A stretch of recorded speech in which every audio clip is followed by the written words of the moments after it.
رسول حضرت ابو ہریرہ رضی اللہ تعالیٰ عنہ سے روایت ہے،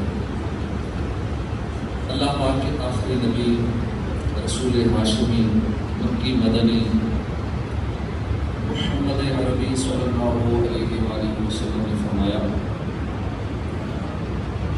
جو میری قبر کے پاس مجھ پر سلام عرض کرے اللہ پاک اس پر ایک فرشتہ مقرر فرمائے گا، جو مجھ تک اس کا سلام بھی پہنچائے گا اور دنیا و آخرت کے کاموں میں اس کی کفایت بھی کرے گا، اور قیامت کے دن میں اس سلام پیش کرنے والے کی شفاعت بھی کروں گا۔ اے عاشقان رسول، بہت ہی عظیم سعادت ہے کہ بندے کو مدینہ منورہ کی حاضری نصیب ہو۔ جس پیارے آقا مدینے والے مصطفیٰ صلی اللہ علیہ وآلہ وسلم کا ہم کلمہ پڑھتے ہیں، جن کی محبت دلوں میں سجائے رکھتے ہیں، جن کی شفاعت کی امید باندھے ہوئے ہیں، ان قریب آقا رؤوف الرحیم صلی اللہ علیہ وآلہ وسلم کے روضہ پرنور کی زیارت کا شرف نصیب ہو۔ سنہری جالیاں ہاتھ باندھ کر، سر جھکا کر، دل میں یاد مصطفیٰ سجا کر، آنسو بہاتے ہوئے، تڑپ تڑپ کر اپنے آقا و مولا مکی مدنی مصطفیٰ صلی اللہ علیہ وآلہ وسلم کے پاک دربار میں سلام عقیدت پیش کر رہے ہیں۔ یقین کیجیے یہ سعادت مل جانا ہی بہت بڑا انعام ہے۔ جس خوش نصیب کو زندگی میں ایک بار بھی موقع نصیب ہو جائے، یقیناً وہ مقدر کا سکندر ہے، لیکن قربان جائیے کریم کا کرم رکتا نہیں۔ جو کرم والے ہوتے ہیں ان کا کرم محدود نہیں ہوتا۔ ایک تو یہی سعادت بہت بڑی ہے کہ بندے کو وہاں حاضری کا موقع مل جائے، سلام عرض کرنے کی سعادت مل جائے، اور اس کے ساتھ ساتھ سعادت پانے والے پر مزید کرم یہ بھی ہوتا ہے کہ آقا کریم کے صدقے میں اللہ پاک اس بندے کے ساتھ ایک فرشتہ مقرر فرما دیتا ہے جو سرور عالم نور مجسم صلی اللہ علیہ وسلم کی خدمت میں اس کا سلام بھی عرض کرتا ہے، اور سلام عرض کرنے والے کے دنیاوی اور اخروی کاموں میں کفایت بھی کرتا ہے۔ یہاں تک بس نہیں ہے، اس پر مزید کرم برائے کرم یہ کہ سرور عالم نور مجسم صلی اللہ علیہ وآلہ وسلم روز قیامت اس سلام عرض کرنے والے کی شفاعت بھی فرمائے۔ عجب کرم شاہ والا تبار کرتے ہیں کہ نا امیدوں کو امیدوار کرتے ہیں۔ مجھے رسول نزیے وقت کا علم کیا ہو گیا، وہ ایک دم میں خزاں کو بہار کرنا ہے۔ جو خوش نصیب یہاں کے در پہ بیٹھتے ہیں، جلوس حسین شاہی سے پار کرتے ہیں۔ ہمارے آقا مولا مکی مدنی مصطفیٰ صلی اللہ علیہ وسلم کی کرم نوازی بھی کمال ہے کہ نا امیدوں کو امید عطا فرماتے ہیں۔ مجھے بدقسمتی کا غم کیوں ہو، آپ ایک دم میں خزاں کو باہر کرتے ہیں، یعنی بری قسمت کو بھلی کر دیتے ہیں۔ وہ خوش نصیب جن کو خاک مدینہ پر بیٹھنا نصیب ہو جائے، وہ بادشاہوں کے تخت کو خاطر میں نہیں لاتے۔ حدیث پاک میں افضل العمل النیت الصادقہ، سچی نیت افضل ترین عمل ہے۔ اعلان اس بات کا نظامی کی طرف سے اعلان ہے کہ موٹر سائیکل راستے میں کھڑے ہیں تو سائڈ پہ لگا دیں کہ 3-4 موٹر سائیکل ہیں، 4094 ایک کا نمبر ہے، 808 نمبر ہے، 3962 4354-693 یہ نمبر والے موٹر سائیکل راستے میں کھڑے ہیں، مہربانی فرما کر ان کو سائڈ پہ لگا دیجیے۔ صلو علی الحبیب صلی اللہ علیہ محمد صلی اللہ علیہ وسلم۔ ہر کام سے پہلے اچھی نیتیں کرنے کی عادت بنائیے، اچھی نیت بندے کو جنت میں داخل کروا دیتی ہے۔ بیان سننے سے پہلے بھی اچھی نیتیں کر لیجیے، مثلاً نیت کیجیے کہ نیت سیکھنے کے لیے پورا بیان سنوں گا،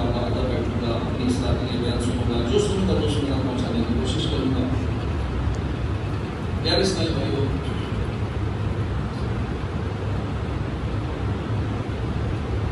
حج کا موسم پر بہار جاری ہو رہا ہے۔ حج کے ایام قریب سے قریب تر ہوتے جا رہے ہیں۔ خوش نصیب سعادت مند عاشقان رسول حج کی سعادت حاصل کریں گے۔ طواف کعبہ ہوگا، صفا و مروا کی سعی ہوگی، مینا میں حاضری ہوگی، میدان عرفات اور مزدلفہ کا قیام ہوگا۔ یہ ساری سعادتیں لوٹنے کے بعد عاشقان رسول دلوں میں عشق رسول کے چراغ لیے، آنکھوں میں آنسو لیے، تڑپتے لرزتے ہوئے، خوشی میں جھومتے ہوئے اپنے کریم آقا مکی مدنی مصطفیٰ صلی اللہ علیہ وآلہ وسلم کے دربار عالی شان میں روضہ نور پر حاضر ہیں۔ کیسے خوش نصیب لوگ ہیں جن کو آقا دو جہاں سرور دی شان صلی اللہ علیہ وسلم نے اپنے در کی حاضری کا عزت عطا فرمایا ہوگا۔ کاش وہ دن بھی آئے جب ہم گناہگاروں کو بھی یہ سعادت نصیب ہو جائے، مدینے سے بلاوا آئے اور ہم گناہگاروں کو بھی مدینہ منورہ کی حاضری نصیب ہو جائے۔ اے آرزو یہ دل کی میں بھی مدینے جاؤں، سلطان دو جہاں سب حالے کاٹوں ہزار چمن طیبہ کی ہر گلی کی، یوں ہی گزار دوں میں ایام زندگی کے، پھولوں پہ جانے ساروں کانٹوں پہ دلوں کو ہاروں، ذروں کو دوست غلامی طرف سر بلانے، دیواروں در کو چنوں، قدموں پہ سر کو رکھ دوں، روزے کو دیکھ کر میں روتا رہوں برابر، حضور ایسا کوئی انتظام ہو جائے، سلام کے لیے حاضر غلام ہو جائے۔ عاشق مدینہ امیر علیہ سلطان حضرت علامہ مولانا محمد علی سرکار قادر رضوی دامن برکاتہ ملائے اپنے کریم آقا مکی مدنی مصطفیٰ صلی اللہ علیہ وسلم کے دربار میں استغاثہ پیش کرتے ہیں۔ مولانا پھر مجھے اے شاہ قہر و بر مدینے میں پھر روتا ہوا آؤں تیرے در پر مدینے میں، سلام شوق کہنا حاجیو میرا بھی رو رو، تمہیں آئے نظر جب روزہ انور مدینے میں، وہاں ایک سانس مل جائے یہی ہے زینے کا حاصل، وہ قسمت کا دنی ہے جو گیا ہر مدینے۔ اللہ کرے ہمیں بھی یہ سعادت نصیب ہو جائے، مدینے کی حاضری کا قسم مل جائے، مدینے پاک میں حاضر ہو کر شفاعت کی بھی مانگنا نصیب ہو جائے۔ یقین کیجیے مدینے کی حاضری بہت بڑی سعادت ہے۔ مسلمانوں کے چوتھے خلیفہ حضرت علی المرتضیٰ شیر خدا رضی اللہ عنہ فرماتے ہیں، تاجدار مدینہ صلی اللہ علیہ وآلہ وسلم کو اپنی دنیا سے پردہ ظاہری پردہ فرمائے 3 دن ہی گزرے تھے کہ ایک بدوی یعنی عرب کا دیہاتی مزار پر انوار پر حاضر ہوا۔ اس نے اپنے آپ کو قبر منور پر گرا دیا اور مزار کی پر نور خاک کو اپنے سر پر ڈالا اور عرض کیا، یا رسول اللہ صلی اللہ علیہ وسلم جو کچھ آپ نے اللہ پاک سے سنا ہے وہ ہم نے آپ سے سنا ہے۔ یا رسول اللہ، اللہ پاک فرماتا ہے اور اگر جب وہ اپنی جانوں پر ظلم کریں تو اے محبوب تمہارے حضور حاضر ہو، پھر اللہ سے معافی چاہے اور رسول ان کی شفاعت فرمائے تو ضرور اللہ کو بہت توبہ قبول کرنے والا مہربان ہے۔ اس صحابی نے عرض کیا، رسول اللہ میں نے اپنے اوپر ظلم کیا ہے، یعنی مجھ سے گناہ ہو گیا ہے اور آپ کی بارگاہ بے کس پناہ میں حاضر ہوا ہوں تاکہ آپ میرے لیے استغفار کریں، میرے لیے دعائیں مغفرت فرمائیں۔ سبحان اللہ، کریم آقا، رؤوف و رحیم آقا پر قربان جائیے۔ ادھر عربی نے عرض کیا تھا، ادھر سے قبر منور سے آواز آ گئی، قد غفر لک، تیرے گناہ بخش دیے، مجرم بلائے آئے گے، جاؤ کا ہے گواہ، پھر رد ہو کب یہ شان غریبوں کے ردوں کے قرآن پاک میں جب وہ اپنی جانوں پر ظلم کرے تو اے محبوب تمہارے حضور حاضر ہوں اور پھر اللہ سے معافی چاہیں اور رسول ان کی شفاعت فرمائے تو ضرور اللہ کو بہت توبہ قبول کرنے والا مہربان پائیں۔ اس آیت مبارکہ میں اس بات کی طرف اشارہ ہے کہ اللہ پاک خود گناہگاروں کو اپنے حبیب صلی اللہ علیہ وسلم کے دربار میں بلا رہا ہے، کریم کی یہ شان نہیں کہ اپنے در پر بلا کر خالی ہاتھ واپس لوٹا تجھ سے چھپاؤں منہ تو کروں کس کے سامنے کیا اور بھی کسی سے توسل نظر میری آپ صلی اللہ علیہ وسلم آپ سے منہ چھپا کر میں کس کے سامنے اپنی حاجات لے کر جاؤں؟ کون میرا سیاہ چہرہ دیکھے گا؟ آپ کے سوا اس دنیا میں ہمارا کون ہے جس سے ہم مہربانی اور توجہ کی امید رکھیں، جو ہماری خالی جولیوں کو بھر سکے؟ نہیں، آپ کے سوا ہمارا کوئی نہیں ہے۔ اسی طرح کی ایک اور روایت علامہ ابن جوزی رحمۃ اللہ نے وجون الحکایات میں بھی نقل کی ہے۔ حضرت محمد بن عرب ہلالی بیان کرتے ہیں کہ ایک مرتبہ میں روضہ مصطفیٰ پر حاضر تھا، میں نے دیکھا کہ ایک اعرابی حضرت دربار ہوا اور حضور صلی اللہ علیہ وسلم کی بارگاہ بے کس پناہ میں عرض کیا کہ رسول اللہ پاک نے آپ پر جو سچی کتاب نازل فرمائی ہے اس میں اللہ پاک فرماتا ہے ترجمہ کنز الایمان، اور اگر جب وہ اپنی جانوں پر ظلم کرے تو اے محبوب تمہارے حضور حاضر ہوں، اور پھر اللہ سے معافی چاہیں اور رسولوں کی شفاعت فرمائے تو ضرور اللہ کو بہت توبہ قبول کرنے والا مہربان پائیں۔ اس عرابی نے یہ آیت پڑھنے کے بعد عرض کیا اے میرے آقا صلی اللہ علیہ وسلم، میں اپنے گناہوں کی معافی کے لیے آپ کے دربار پر حاضر ہوں، آپ کو اللہ کی بارگاہ میں اپنا شفیع بناتا ہوں۔ یہ کہہ کر وہ عاشق رسول عربی رونے لگا۔ وہ عاشق رسول کافی دیر تک روتے ہوئے کچھ اشعار کی تکرار کرتا رہا، اپنے گناہوں کی معافی مانگتا رہا، پھر اشک بار آنکھوں سے وہ رخصت ہو گیا۔ حضرت محمد بن عرب ہلالی فرماتے ہیں جب میں سویا تو خواب میں پیارے آقا صلی اللہ علیہ وسلم کی زیادہ سے شرف یاد ہوا۔ آپ نے مجھ سے فرمایا کہ اس اعرابی سے ملو اور اس کو خوشخبری سناؤ کہ اللہ پاک نے میری شفاعت کی برکت سے تیری مغفرت فرما۔ سر گزشتے غم گہوں کس سے تیرے ہوتے ہوئے، کس کے در پہ جاؤں تیرا آستانہ چھوڑا، بخش شفانا مجھ سے عاصی کا سوال ہوگا کسے، کس کے دامن میں چھوڑوں دامن تمہارا چھوڑا۔ سبحان اللہ۔ اے عاشقان رسول، ان دونوں واقعات پر غور کیجیے کہ ہمارے آقا و مولا صلی اللہ علیہ وآلہ وسلم اپنی امت سے کتنی محبت فرماتے ہیں، کتنے رحیم ہیں، کتنے کریم ہیں۔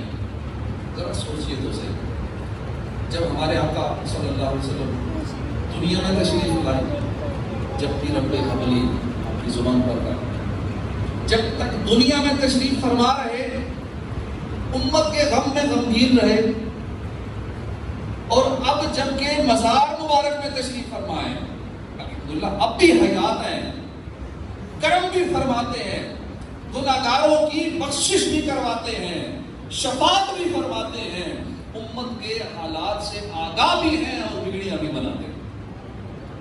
جن کا نہ بھاؤ کوئی دنیا میں پوچھتا، جن کا نہ بھاؤ دنیا میں امت کے حال سے آگاہ ہر گھڑی خوابوں میں آ رہے ہیں بگڑی امام اہل سنت، امام عشق و محبت شاہ امام احمد رضا خان رحمۃ اللہ علیہ نے کمال کیا۔ آپ لکھتے ہیں دنیا مزار حشر جہاں ہے غفور ہیں، دنیا مزار حشر جہاں ہے غفور ہیں، ہر منزل اپنے چاند کی منزل غفر کی ہے۔ آسمان کی چاند کی مختلف منزلیں ہوتی ہیں، ان منزلوں میں سے ایک منزل کا نام ہے غفر، یہ جو آسمان کا چاند ہے اس کی مختلف منزلیں ہیں، اور ایک منزل کا نام ہے غفر۔ جب چاند منزل غفر میں ہوتا ہے تو اس وقت کو مبارک سمجھا جاتا ہے۔ اعلیٰ حضرت اسی جانب اشارہ کرتے ہوئے فرما رہے ہیں کہ یہ چاند جو آسمان پر نکلتا ہے یہ تو کبھی کبھی اپنی اس منزل میں جاتا ہے، وہاں سے گزرتا ہے منزل غفر سے، کبھی کبھی اس منزل تک پہنچتا ہے۔ پھر اس سے تو سنیے کہ دنیا مزار حشر جہاں ہے غفور ہے، ہر منزل اپنے چاند کی منزل غفر کی ہے، کہ آسمان کا چاند تو اپنی اس ایک منزل میں کبھی کبھی پہنچتا ہے، لیکن مدینے کا چاند ماہ طیبہ سلطان انبیاء صلی اللہ علیہ وسلم کی بات ہی الگ ہے. یہ وہ مبارک چاند ہے جو ہر وقت ہی منزل ظفر میں ہے. ان کی ہر منزل ہی منزل ظفر ہے. دنیا میں ہوں تب بھی غفور ہے, مزار میں ہے تب بھی غفور ہے, آخرت میں جب میدان حشر میں تشریف لائیں گے تب بھی بخشوائیں گے, اللہ کی عطا سے بخشوائیں گے, شفاعت فرمائیں گے, اپنے غلاموں کو جنت میں پہنچائیں گے. دنیا مزار حشر جہاں ہے غفور ہے. ہر منزل اپنے چاند کی منزل غفر کی ہے. ہر جگہ ہمارے آقا پہ کرم فرمائیں گے. جہاں مسئلہ بنے گا انشاءاللہ نظر کے بعد اپنے جلوہ دکھائیں گے.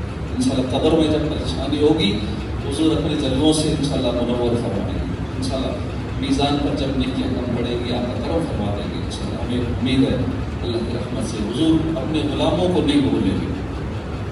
کاش 100 کروڑ کاش ہمیں بھی موقع نصیب ہو, ہم بھی مدینہ منورہ حاضر. یا رسول اللہ, گناہوں میں لتھڑا ہوا, سر سے پاؤں تک گناہوں میں ڈوبا ہوا, آپ کا غلام حاضر ہے, بخشش کی خیرات مانگتا ہے. میں کر کے ستم اپنی جہاں پر قرآن سے جاؤں گا سن کر آیا موت شرمندہ.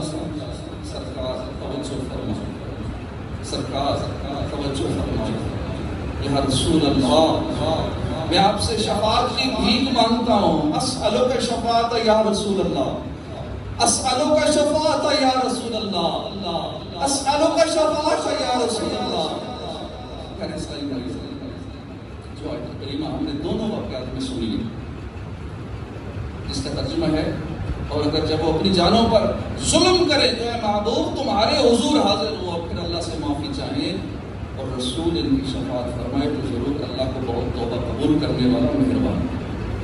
اس آیت کریمہ میں ہمیں گناہوں کی بخشش کروانے اور گناہ معاف کروانے کا طریقہ بتایا جا رہا ہے کہ جب بندہ گناہ کر بیٹھے تو اسے چاہیے کہ دربار رسالت میں حاضر ہو, بارگاہ مصطفیٰ میں حاضر ہو کر توبہ بھی کرے, اللہ سے مغفرت کا سوال بھی کرے, اور اس کے ساتھ ساتھ رسول اکرم صلی اللہ علیہ وسلم کی اس گناہگار کے لیے دعائے مغفرت فرمائیں تو ضرور اللہ کو توبہ قبول کرنے والا, بخشنے والا پائیں گے. اس سے پتہ چلا کہ مدینہ منورہ میں روضہ مصطفیٰ پر حاضر ہو کر جو بندہ وہاں سوال کرتا ہے حضور کے در پہ حاضر ہو کر تو اسے مغفرت کی بھیک ملتی ہے. ایک اور آیت میں اللہ پاک فرماتا ہے ترجمہ کنز العرفان, اور اپنے رب کی بخشش اور جنت کی طرف دوڑو. اعلیٰ حضرت کے والد محترم مولانا نقی علی خان رحمۃ اللہ علیہ نے اس جگہ بہت ایمان افروز مدنی پھول دیا ہے. آپ کے فرمان کا خلاصہ ہے کہ ان دونوں آیات کو ملا دیا جائے. یعنی پہلی آیت میں اللہ پاک نے یہ بتایا کہ مدینہ منورہ میں حاضر ہونے, وہاں توبہ کرنے سے رسول اکرم صلی اللہ علیہ وسلم کی شفاعت کی برکت سے مغفرت ملتی ہے. دوسری آیت میں رب کریم فرماتا ہے کہ رب کی مغفرت کی طرف جلدی جلدی دوڑ کر پہنچو. ان دونوں آیات کو ملانے کا نتیجہ یہ نکلے گا کہ قرآن ہمیں یہ تعلیم دے رہا ہے, اے گناہگار بندو, اے محبوب کے امتیوں, اے عاشقان رسول, جو اپنی جانوں پر ظلم کر بیٹھے ہو بالکل دیر مت لگاؤ, نہایت جلدی سے اپنے محبوب آقا مکی مدنی آقا صلی اللہ علیہ وسلم کے قدموں میں پہنچو, اور وہاں تمہیں مغفرت کی خیرات ملے گی. سبحان اللہ. پتہ چلا کہ مدینہ منورہ حاضری کے لیے جلدی کرنا قرآنی آیات کا مطلوب ہے. لہٰذا ہمیں چاہیے کہ ہم مدینہ منورہ حاضری کے لیے جلدی کریں, جتنا جلدی ہو سکے وہاں پہنچنے کی کوشش کریں. جنہیں اللہ پاک نے استطاعت بخشی ہے, جو وہاں پہنچ سکتے ہیں وہ تو مدینہ پاک حاضری میں بالکل سستی نہ کریں, جب بھی موقع ملے حاضر ہو جایا کریں. اور جن کے پاس استطاعت نہیں ہے, جن کے پاس مال و دولت نہیں ہے, ظاہری اسباب نہیں ہے, انہیں بھی چاہیے کہ حاضری مدینہ کا شوق بڑھائیں, حاضری طیبہ کے لیے تڑپا کریں, رویا کریں, دعائیں مانگا کریں. طلب سچی ہوئی تو انشاءاللہ بگڑی سنور جائے گی. آپ پلے زر نہیں, رختے سفر سرور نہیں, تم بلا لو, تم بلانے پر ہوتا دریا نہیں. کس طرح تسکین دوں گا میں دل دنگی امیر کو رہ گیا اگر حاضری سے میں بھی جو قاصر حاضری آپ ہی الفاظ آقا پھر مہیا کیجئے پھر دکھا دیجئے مدینے کے مناظر فرمانے والا حضرت کا خلاصہ ہے کہ سرور عالم نور مجسم صلی اللہ علیہ وسلم کے روضہ نور پر حاضری اور وہاں کی خاک کو بوسہ دینے کی سعادت سب مستحبات سے اعظم اور اہم بلکہ قریب کا واجب ہے۔ جذب القلوب میں شیخ المحقق علامہ عبدالحق دہلوی رحمۃ اللہ علیہ نقل کرتے ہیں جب کوئی مسلمان زیارت کی نیت سے مدینہ منورہ آتا ہے تو فرشتے رحمت کے تحفوں سے اس کا استقبال کرتے ہیں۔ لاکھوں قدسی ہیں کام خدمت پر، لاکھوں قدسی ہیں کام خدمت پر، لاکھوں گردے بازار اللہ پاک رسول محمود بی آمنہ محمود صلی اللہ علیہ وسلم نے فرمایا من زار قبری وجبت لہ شفاعتی، جس نے میری قبر کی زیارت کی اس کے لیے میری شفاعت واجب ہوگی۔ اس لیے کئی بار میں مر کے ٹھنڈے چلے جاؤ آنکھیں کیونکہ سیدھی سڑک یہ شہر شفاعت نگر اعلیٰ حضرت کے والد ماجد مولانا نقی علی خان رحمۃ اللہ علیہ اس بات کہتا ہے دو ایمان افروز مدنی پھول ذکر فرمائے، آئیے ان کا خلاصہ سنتے ہیں۔ مدنی پھول یہاں ایک سوال ذہن میں اٹھتا ہے وہ یہ کہ ہمارے آقا صلی اللہ علیہ وسلم نے فرمایا شفاعتی لأہل الکبائر من امتی، یعنی میری شفاعت میری امت میں سے کبیرہ گناہ کرنے والوں کے لیے۔ اور ایک روایت میں یہ بھی ہے کہ جب تک میں اپنے ہر امتی کو جہنم سے نکال کر جنت میں داخل نہ کروا دوں اس وقت تک میں راضی نہیں ہوں گا۔ ان احادیث سے پتہ چلتا ہے کہ ہر گناہگار مسلمان کے لیے شفاعت ہے۔ جب ہر گناہگار کے لیے شفاعت ہے چاہے اس نے مدینہ منورہ حاضری دی ہو یا نہ دی ہو، تو روضہ نور کی زیارت کرنے والے کی کیا خصوصیت ہے کہ جس نے قبر کی زیارت کی اس کی شفاعت ہوتی ہے۔ اب جواب سنیے، بعض علماء نے یہ ارشاد فرمایا کہ جو عام گناہگار ہیں جنہوں نے مدینہ منورہ میں حاضری نہیں دی ان کے لیے عمومی شفاعت ہوگی، لیکن جنہوں نے مدینہ منورہ میں حاضری دی ان کے لیے خصوصی شفاعت ہوگی۔ میدان محشر کے ہولناکیوں سے ان کی حفاظت کی جائے گی، ان کا جنت میں بے حساب داخلہ ہوگا، وہ جنت میں بلند درجات پائیں گے اور ان کو خصوصی رب کا دیدار نصیب ہو۔ مولانا نقی علی خان رحمۃ اللہ علیہ نے اس کا ایک اور ایمان افروز جواب لکھا، وہ یہ ہے کہ دیکھیے شفاعت کس کو ملے گی؟ صرف مسلمان کو، کافر شفاعت کا حقدار نہیں ہوگا۔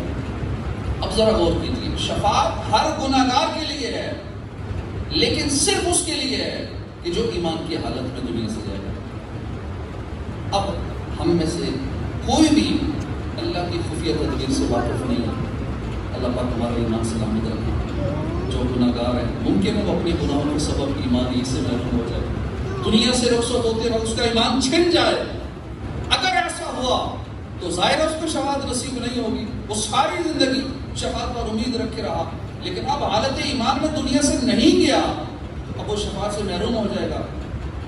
لیکن آقا علیہ السلام مدینہ منورہ حاضر ہو کر روضہ انور کی زیارت کرنے والے کے لیے بشارت دیتے ہیں کہ وجبت لہ شفاعتی، اس کے لیے میری شفاعت واجب ہو گئی۔ واجب ہونے کا معنی ہے کہ ضرور مل کر رہے گی۔ مولانا نقی علی خان فرماتے ہیں کہ اب حدیث کا مطلب یہ بنے گا کہ جس نے حالت ایمان میں روضہ نور کی زیارت کر لی، انشاءاللہ الکریم اللہ کریم کے محبوب ہمارے آقا و مولا مکی مدنی مصطفیٰ صلی اللہ علیہ وآلہ وسلم اس کے ایمان کی بھی حفاظت فرمائیں گے، اس کی شفاعت بھی فرمائیں گے۔ محشر میں حساب میں دے ہی نہ سکوں گا، محشر میں حساب میں دے ہی نہ سکوں گا، رحمت نہ ہوئی ہوگا جہنم میں ٹھکانا، فرمائیں گے جس وقت خداؤں کی شفاعت میں بھی ہوں غلام آپ کا مجھے بھول نہ جانا، فرما کے شفاعت میری اے شافع محشر دوزخ سے بچا کر مجھے جنت میں قسمانا۔ اس حدیث پاک میں ایک اور ایمان افروز مدنی پھول ہے، اور وہ یہ کہ میدان محشر میں بہت سارے لوگ شفاعت کریں گے. شفاعت کبریٰ ہمارے آقا و مولا کا خاصہ ہے، یعنی ابتداءً شفاعت کا دروازہ حضور ہی کھولیں گے. اس کے بعد دیگر انبیاء بھی شفاعت کریں گے، فرشتے بھی شفاعت کریں گے، علماء بھی شفاعت کریں گے، شہداء بھی شفاعت کریں گے، حاجی بھی شفاعت کریں گے، باعمل حافظ بھی شفاعت کریں گے. لیکن مدینہ منورہ حاضری دینے والے کی شان ہی لے رہا ہے. پیارے آقا مدینے والے مصطفیٰ صلی اللہ علیہ وسلم نے فرمایا من زار قبری وجبت لہ شفاعتی، یعنی جو میری قبر کی زیارت کرے اس کے لیے میری شفاعت واجب ہو گئی. یہاں لفظ شفاعتی، یہ لفظ استعمال شفاعتی، اس کا مطلب یہ بنتا ہے کہ روضہ پاک کی زیارت کرنے والے کی شفاعت علماء نہیں کریں گے، فرشتے نہیں کریں گے، شہداء نہیں کریں گے، حاجی نہیں کریں گے، حافظ نہیں کریں گے، بلکہ اس کی شفاعت خود تاجدار انبیاء احمد مجتبیٰ رسول خدا صلی اللہ علیہ وآلہ وسلم فرمائیں گے. بڑی سعادت ہے کہ حضور صلی اللہ علیہ وسلم خود شفاعت فرمائیں. اتنی بڑی سعادت ہے کیونکہ شفاعت مصطفیٰ کا انداز ہی نرالا ہوگا، اس کا لطف ہی نرالا ہوگا، اس کا ذوق ہی نرالا ہوگا. اس لیے حالات دیکھتے ہیں کیا ہی ذوق افزا شفاعت ہے ہماری. قرض لیا ہے مطلب یہ کہ آپ صلی اللہ علیہ وسلم روز قیامت میدان معاشر میں جب لوگوں کی شفاعت فرما رہے ہوں گے تو آپ کی شفاعت کا انداز ہی نرالا ہوگا، اس کا لطف، اس کا ذوق ایسا نرالا ہوگا کہ وہ لوگ جو بخشے بخشائے ہیں، جنہوں نے گناہ نہیں کیے، جو بغیر حساب کے جنت میں داخلے کے حقدار ہوں گے، جو پرہیزگار ہوں گے، وہ اس ذوق افزا شفاعت کو جب دیکھیں گے تو حسرت کریں گے کہ کاش ہمارے پلے بھی کچھ گناہ آ جائے اور ہمیں بھی شفاعت مصطفیٰ نصیب ہو جائے. اور حدیث پاک سے معلوم ہو کہ جو بندہ روزہ پرنور کی زیارت کرنے کی سعادت حاصل کرتا ہے اس کو کسی اور کی نہیں بلکہ حضور پرنور صلی اللہ علیہ وآلہ وسلم کی شفاعت نصیب ہو. اللہ پاک نصیب فرمائے. حضرت عبداللہ بن عمر رضی اللہ عنہ سے روایت ہے کہ رسول رحمت شفیع محمد صلی اللہ علیہ وسلم نے فرمایا من جاءنی زائرا، جو میری بارگاہ میں زیارت کے لیے حاضر ہوا، لا تحملہ حاجت الا زیارتی، اس کے علاوہ اسے کوئی حاجت نہ ہو، یعنی تجارت کے لیے نہ آیا ہو، کسی اور مقصد کے لیے نہ ہو، صرف اور صرف میری قبر کی زیارت کے لیے، صرف اور صرف میری زیارت کے لیے مدینہ منورہ پہنچا، کان حقا علی ان اکون لہ شفیعا یوم القیامہ، مجھ پر حق ہے کہ میں روز قیامت اس کی شفاعت کروں. ایک روایت فرمایا کان فی جواری یوم القیامہ، یعنی جو خاص میری زیارت کے لیے مدینہ منورہ پہنچا وہ روز قیامت میری جوار رحمت میں ہوگا. اس حدیث پاک کے تحت علماء فرماتے ہیں اس حدیث پر پورا عمل تب ہوگا کہ بندہ مسجد نبوی کی بھی نیت نہ کرے، بلکہ بندے کو چاہیے کہ جب مدینہ منورہ کی طرف سفر شروع کرے تو صرف اور صرف روزہ پرنور کی زیارت کی نیت کرے. مسجد نبوی میں نمازیں تو نصیب ہو ہی جائیں گی، مسجد نبوی کی زیارت تو نصیب ہو ہی جائے گی، مسجد قباء میں نماز پڑھ کے عمرے کا ثواب تو مل ہی جائے گا ضمناً، لیکن اس کی نیت صرف ایک ہی ہو کہ میں روزہ پرنور کی زیارت کے لیے جا رہا ہوں، کعبے کا نام تک نہ لیا، طیبہ ہی کہا، کعبہ کا نام تک نہ لیا، طیبہ ہی کہا. پوچھا تھا سے جس نے کہ نحلت ادھر کی، یعنی جب ان سے پوچھا گیا کہ جانے کا ارادہ تو میں نے یہ نہیں کہا کہ میں حج کرنے جا رہا ہوں، کعبے کی زیارت کرنے جا رہا ہوں، کیونکہ میرا ایک ہی جواب تھا کہ میں سرکار عالی مقام صلی اللہ علیہ وسلم کے پاکیزہ دیار طیبہ کی زیارت کے لیے جا رہا ہوں. بخاری شریف میں حدیث پاک حضرت ابو ہریرہ رضی اللہ عنہ روایت کرتے ہیں بے شک ایمان مدینے کی طرف سمٹ آتا ہے جیسے سانپ بل کی طرف سمٹ جاتا ہے. یہ بڑی ایمان افروز حدیث پاک ہے. علماء کرام نے اس کے مختلف معنی بیان کیے ہیں. ایک معنی تو یہ ہے کہ قرب قیامت جب دجال نکلے گا تو پوری دنیا میں ایمان بچانے کے لیے کوئی پناہ گاہ نہیں ہوگی۔ اس وقت ایمان مدینہ منورہ میں سمٹ جائے گا، مدینہ کے علاوہ اہل ایمان کہیں نہیں ہوں گے۔ محدثین کرام نے اس کا ایک اور معنی بیان کیا، فرماتے ہیں کہ ذرا دیکھو آقا صلی اللہ علیہ وسلم نے مدینہ میں ایمان کے سمٹنے کو سانپ کے ساتھ تشبیہ دی، یعنی فرمایا کہ جیسے سانپ اپنے بل میں اپنے سوراخ میں چلا جاتا ہے، ایسے ہی ایمان مدینے میں چلا جائے گا۔ ذرا غور کریں، سانپ اپنے بل سے باہر نکلتا ہے، اپنی ضرورت کی چیزیں لیتا ہے، کھانا وغیرہ اس نے ڈھونڈنا ہوتا ہے، وہ ڈھونڈتا ہے، باہر گھومتا ہے، اس پہ دھوپ پڑتی ہے، گرمی پڑتی ہے، گرد پڑتی ہے، اس وجہ سے اس کی گرد پرانی ہو جاتی ہے۔ سال میں کچھ عرصہ وہ ایسے گزارتا ہے کہ وہ چھپ جاتا ہے، باہر نہیں نکلتا۔ جب اپنا وقت پورا کرنے کے بعد وہ باہر نکلتا ہے تو اس کی وہ کینچلی، اس کی کھال چینج ہو چکی ہوتی ہے، پرانی کھال اتر جاتی ہے، اب اس کی خوبصورت شائننگ سکن، چمکدار قسم کی کھال ہوتی ہے اور وہ پھر بل سے باہر نکلتا ہے۔ یہی بات حدیث پاک میں بتائے گی کہ جس طرح سانپ جب بل میں جاتا ہے اس کی کھال تازہ اور چمکدار ہو جاتی ہے، ایسے ہی جب بندہ دنیا میں ہوتا ہے، دیگر شہروں میں رہتا ہے، اس پر شیطان بھی حملہ کرتا ہے، نفس بھی گناہ کرواتا ہے، دنیا داری کی طرف دل مائل ہو جاتا ہے، جس کی وجہ سے ایمان کمزور پڑنا شروع ہو جاتا ہے۔ تب ایمان کو دوبارہ تازگی کی ضرورت ہوتی ہے۔ یہ تازگی کیسے ملے گی؟ فرمایا ان الایمان لیارزو الی المدینہ، ایمان مدینے کی طرف سے بڑھتا ہے۔ یعنی جب عاشقان رسول دنیا میں رہتے ہیں، اپنے شہروں میں، اپنے علاقوں میں رہتے ہیں، وہاں ان کو دنیا داری سے واسطہ پڑتا ہے، شیطان سے واسطہ پڑتا ہے، نفس بھی غائب کرتا ہے، ایمان ان کا کمزور ہونا شروع ہو جاتا ہے، پھر وہ مدینہ منورہ پہنچتے ہیں۔ تو مدینہ منورہ کی آب و ہوا ایسی نرالی ہے، ایسی ایمان والی ہے کہ اس کی برکت سے ایمان کو دوبارہ سے تازگی مل جاتی ہے۔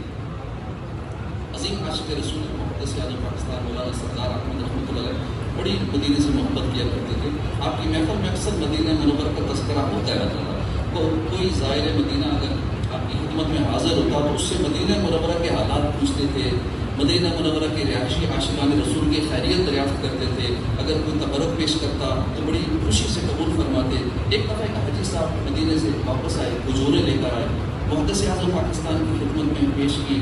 اس وقت دورہ حدیث جاری تھا، یعنی کلاس لگی ہوئی تھی اور محدث اعظم پاکستان حدیث شریف پڑھا تھے۔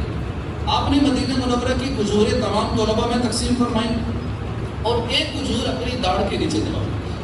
پھر فرمایا کہ خرمائے مدینہ یعنی کھجوریں مدینہ جب تک گھل گھل کر اندر جاتی رہے گی ایمان تازہ ہوتا ہے۔